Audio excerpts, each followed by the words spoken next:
Hey guys, have to quickly apologize for my hair and stuff like that. It was really late last night when Sony had their press conference, and I knew it would be too, it would just drag on into morning if I were to film it and film my thoughts and then edit it. So it's morning, my hair is a bit, straight out of shower, so sorry about that. Anyway, Sony,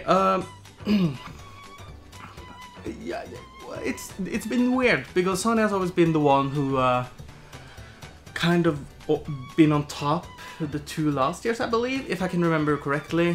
Bethesda was pretty high as well, but Sony has just kicked out with games the 2 last years, and they've been pretty good. But this one, not so much. The entire theme of this Sony press conference was we already knew about it. Have a look at some more of it, the same stuff. So yeah, I was a bit disappointed. So I took some notes, so let's just jump right into it. The first thing they showed was something we already knew about from Naughty Dogs, and that's Uncharted: The Lost Legacy, which will be all about Nadine, and Chloe from, the Uncharted world. I think it will take place before Uncharted 4. I don't know that much about it.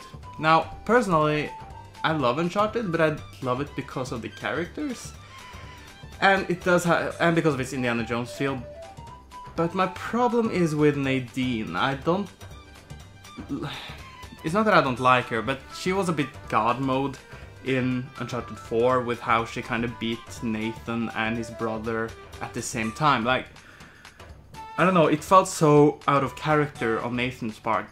He's been fighting against supernatural beings, he's fought an entire pirate ship, and then suddenly he and his brother get owned by this lady that we've never heard about. So, maybe we'll see Duchess Bandits in this game, but I don't really have, that much of a connection to Nadine, and that will, of course, inflict some not negativity, but I didn't really care. I know it will be a good game. Oh god, my hair. I know it will be a good game, but again, it didn't hype me up, strangely enough.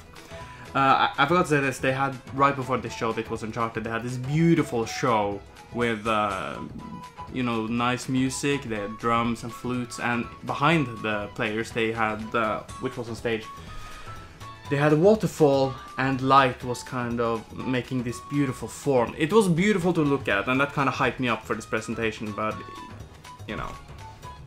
it gave me false hopes. Anyway, straight after Uncharted: The Lost Legacy, they showed us Horizon Zero Dawn, the Legacy DLC, like an expansion. I think it was called Winter something. Yeah, something about winter. I didn't play Horizon Zero Dawn because while it was out, I think Breath of the Wild came out just after or just before, and I was completely absorbed in that game, which is a shame because people are saying that Horizon Zero Dawn is such an amazing game. So they showed the DLC, I don't know anything about the game, so again, didn't affect me in any way. What did affect me in a negative way was the game they showed right after that, Days Gone. It's another zombie game. They showed it last year, again. The only thing that this zombie game stands out with is the fact that every single zombie is running at you in waves, like in zombie movies, that there's like millions of zombies just running at you as if they're an ocean of death. And that looks interesting, but I'm so tired of zombie games, so I can't get interested in it. The second I see zombies today, I'm just like, ugh, please, just move on. Which is a shame, but that's how it is. I will say that the cutscene in itself looked a bit rough. The main character was going to save another dude from another guy with a gun, and, the evil doer held one of the people in kind of a chokehold with the gun against her head, and he said, if you move forward, I will shoot. And the main character kind of returned with a, I don't care about him, I didn't come here for him. And then the 2 people just looked at each other, the 2 good guys, and just nodded, really weird. He did a, back headbutt. It was weird. The cutscene didn't look epic. So Days Gone, they had the zombie bear though, that's interesting, but yeah, I don't know, it didn't look that interesting to me. It's a zombie game. So already we have games we've already heard about. Uncharted, we knew that it was coming, the spin-off with Nadine. We had Horizon Zero Dawn, they just showed off a DLC. Days Gone, we saw it last year. And now we come to something that we already knew about, but I didn't expect it to be here, and that was Monster Hunter World. Now I don't really have... I haven't played the Monster Hunter before, but I've always wanted to go into that game series, because it's pretty much just prepare yourselves to fight against big bosses in a living world. I'm saying that now because I'm going to come to something later. What was so great about the reason I haven't played any of the previous one is because the one that was on the Wii U, I played the demo and it didn't do anything for me. Two, sorry, UK.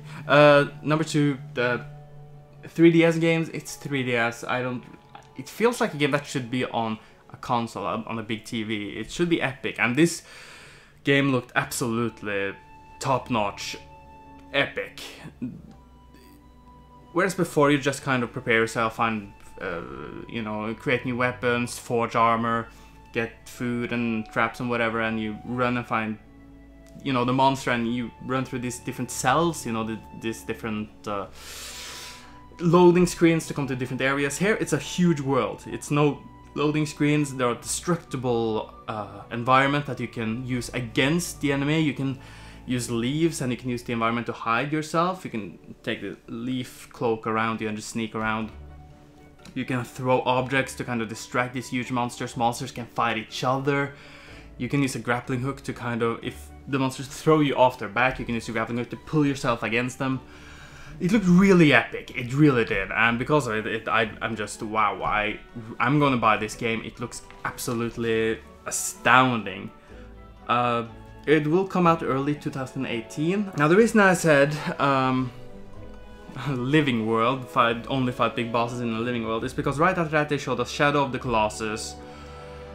A remaster or a aged, I don't know. It looked beautiful. It looked better than the HD remake they had, the HD version they had on the PS3.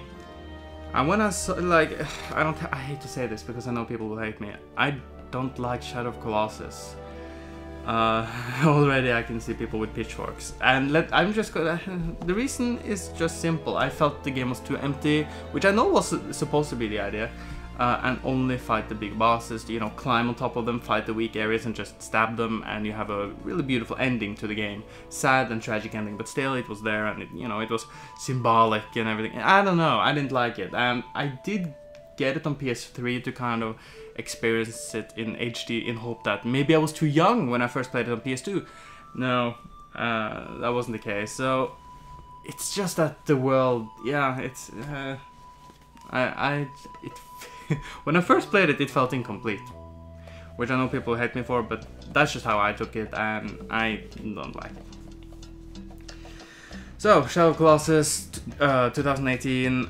They just called it Shadow of Colossus, no remaster or HD, just Shadow of the Colossus. So, I don't know what to say about that. It looked beautiful, the shadows looked great, the textures looked much better, the Colossi looked so massive in scale like they used to be, but I don't know, with the better graphics and everything, it just looked more epic. So, you know, that's... I didn't expect that, at least. That was something new. I didn't expect a new Shadow of Colossus, but because I'm a bit more negative towards that game, it did not do anything for me. Plus, again, are people really that excited for this game as we already have a HD version on the PS3? I don't know. Anyway, then we come to Marvel vs. Capcom Infinite. Now this, I've been very nervous about this game because I want to jump, again, we already know about this game. You see, we already knew about them. Anyway, Marvel vs. Capcom Infinite, we already knew about this game, but we already knew that it looked really rough when we first saw it. And they've been trying to push the story mode, I guess because everyone else is doing it right now. We have Tekken has now a story mode, Injustice obviously have like the biggest one. Those are the only ones I can think of. So yeah, we have... so they're pushing the story mode and it looks bad. The animations look rough, the faces look horrible, like Chun-Li, what did they do to you? Dante looks bad. Yeah, Dante's in the game, I'm glad about that, I'm happy about that. And they've changed the gameplay to be 2v2 rather than 3v3. Which some of the Marvel vs. Capcom fans are really, you know, not spiteful for, but they seem to kind of be 50-50 on that. And considering that it also looks pretty bad, yeah, I'm really sorry to see this. I took some notes there. Yeah, Dante's in the game, Chun-Li looks rough, Black Panther will be DLC. They're already showing DLC characters, and I like pre-order and you'll get Sigma, you'll get Black Panther. So that's, yeah. Thanos looks rough, the voice acting is rough. There's a demo out right now, and I did watch someone else stream it, a guy I really like to watch, and the cutscenes, like, he seemed, as he started to play it, he got hyped for it, he seemed to be starting to like it, and that's good when you get more used to it, but the cutscene, man. And it seems to go a bit more against the characters, like Dante is willing to give Ebony and Ivory to Rocket Raccoon. For you, Rocket, anything. I'm sorry, Dante would never say that. Dante cares so much about these games. He wouldn't give it to anyone. The only person I've ever, been allowed to touch it is Virgil, his twin brother. He kind of cares about it as much as he cares about his sword. It just felt so out of character, and the writing was atrocious. They had a... are you compensating for something? Like, yeah, I don't know. So the story mode there looks really bad, but the gameplay seems to be actually hype when you play it. So I think it's a bad choice of them to kind of push the story mode as its main selling point. We've only seen story trailers, I think, and that's... no, the first one, the reveal trailer, had only gameplay, but after that just story, and it doesn't look good. Sorry, it just doesn't. And again, we already knew about it. What we also knew about was Call of Duty World War II. They didn't show us anything new, just a trailer. After playing Battlefield 1, I prefer that a million times more than Call of Duty, but I'm happy that they're going back to World War II. They just showed the trailer. I didn't see anything new, I think. So yeah, there's that. It'll be out November the 3rd. Skyrim. Am I the only one being tired here? I love Skyrim with my entire heart, but oh my god, they are milking it. I'm getting tired of Skyrim. It's a 6-year-old game. Here, take it on Switch, it'll have motion controls. Here, take it in VR, because now they did a VR section in Sony. Wow, I'm exhausted. I don't want Skyrim anymore. I do not want Skyrim anymore. I'm tired, I'm exhausted, I don't want it. Yeah, I've never been so pissed off seeing Skyrim, and guess what? I'm pissed off. I'm so exhausted about it. I don't want Skyrim. So let's just skip up. I don't know. Then they showed Star Child VR. It didn't seem like a first-person game. It's weird. I kind of looked at the trailer and you see this kind of figure running, and it's 2D. It seems like. Yeah, it was weird. I don't have VR set, so I didn't really look at it too much. I didn't really. It didn't have my attention that all the time, so I don't know what to say about that. It's weird to have a VR game that's not virtual reality. So yeah, after that they showed a scary looking game. I did not care, so I just went out to grab a bite, so I don't really know about that, but I could see that nobody's talking about it, so I guess it... Yeah, I don't know. I don't have a VR set, so for me, it didn't interest me. Final Fantasy 15, the fishing VR, that interests me. I love Final Fantasy 15. They're kind of milking it at the same time, but they're at least doing different stuff with it. It's a full-on fishing game. They're taking it and they're making it the VR. I'm hyped for that. I want to do that. I want to play that. It's called Monster of the Deep, or Monsters of the Deep. Don't know when it will come out. I like Final Fantasy 15. I don't have a VR set, so I won't be able to play it, but I found it funny. Bravo Team, it's a shooter VR game. I'm happy that the VR in PlayStation seems more substantial than in the HTC Vive. They seem to kind of be a bit more uncertain on what to do with those headgears because of how expensive it is, and they don't really know what kind of games people want. Here they actually have many different stuff, and I like that, even though I don't have it. It's a shooter game, yeah. After that we had Moss, which is a mouse game. Like, you're this spirit, if you will, and it's a point-and-click game in some sense. There's a mouse running around and you have to help it through several puzzles. Yeah. All of these VR games I don't think anybody knew about, so... But because it's VR and I don't have it, again, it didn't do anything for me. Then we came to God of War. Already knew about it. They showed us new trailer that had more combat and story. The combat is over the shoulder. It's not like in the previous God of War. I'm a bit nervous about that because I like the original God of War like a ton. But as this is Norse mythology and stuff like that, I am going to love this game. I love God of War. The kid will actually help in combat, Kratos' son. I think it's his son. I have a feeling that they're actually trying to trick us in some sense. And that family don't have to be... I don't know. I'm not going to say anything about that. But I don't know. We'll see. Early 2018, it will come out then. It looks awesome, but different. Detroit Become Human. It's David Cage, that's his name, right? David Cage game, the guy who made Heavy Rain. I love Heavy Rain. I did not like Beyond Two Souls. And Detroit, I liked it when they first revealed it, but they have now turned it into... It seems like it is a human versus robot game, and you're part of the human revolution. I did not want it to go this direction. I wanted it to just be a mystery game, like they first kind of advertised it as. It had beautiful music though, but again, we already knew about this game, and I'm happy to see more of it, but I did not like to see where it was going. Destiny 2. Already knew it was coming. The story is there. I didn't play the previous Destiny after all the backlash it's got. They're focusing on story here, so because of it, I might check it out, but because EA is making that Anthem game, I will, of course, probably choose that over it.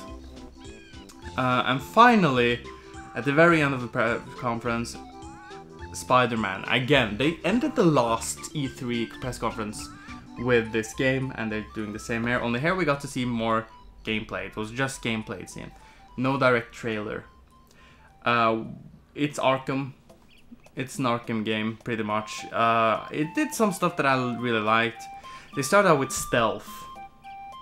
Very typical stealth game. You just sneak up behind them, push a button, and you know, Spider-Man does a web attack.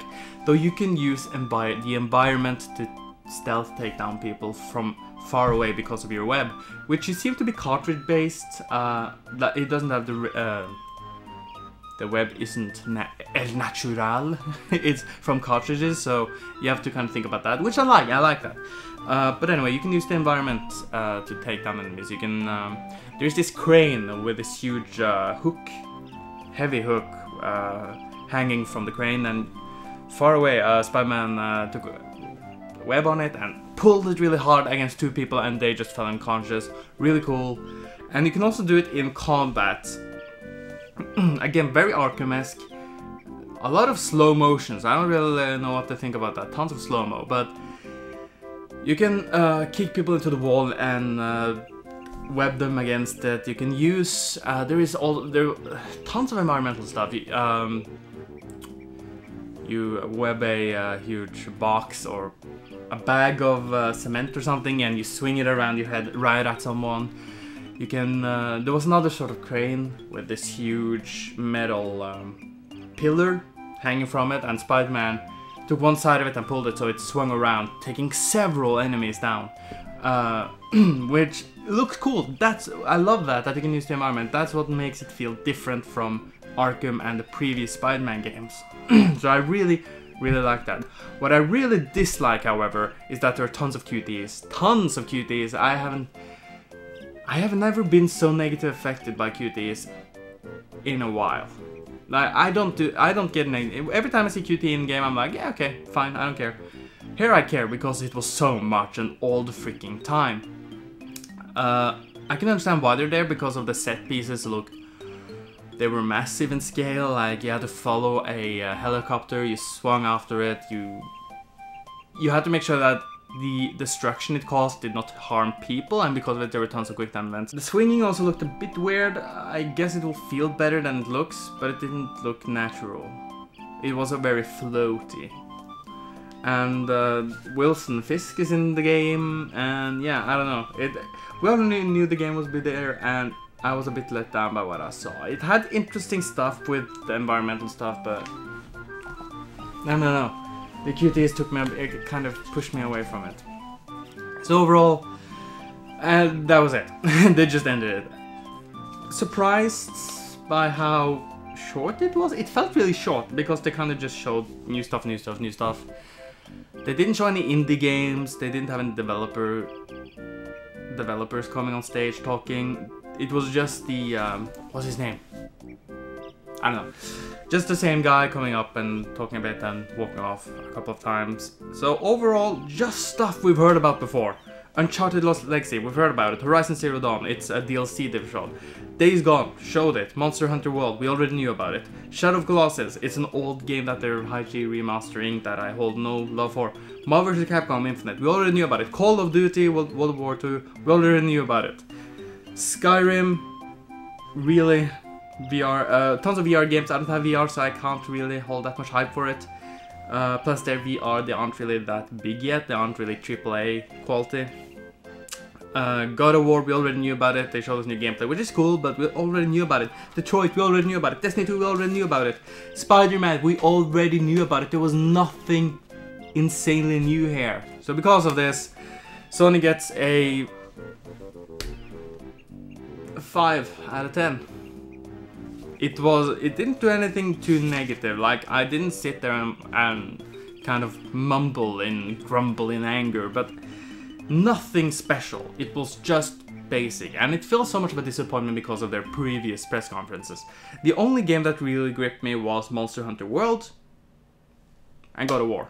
I love Uncharted, but because it focuses on Nadine, which I don't really have that much of a love for, I don't really care about that, so Sony, I'm disappointed.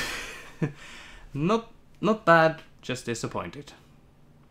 Anyway, next will be Nintendo, it'll be the final one, and then I will focus on a new In the Mind of. Just saying that out right now. Thank you, bye.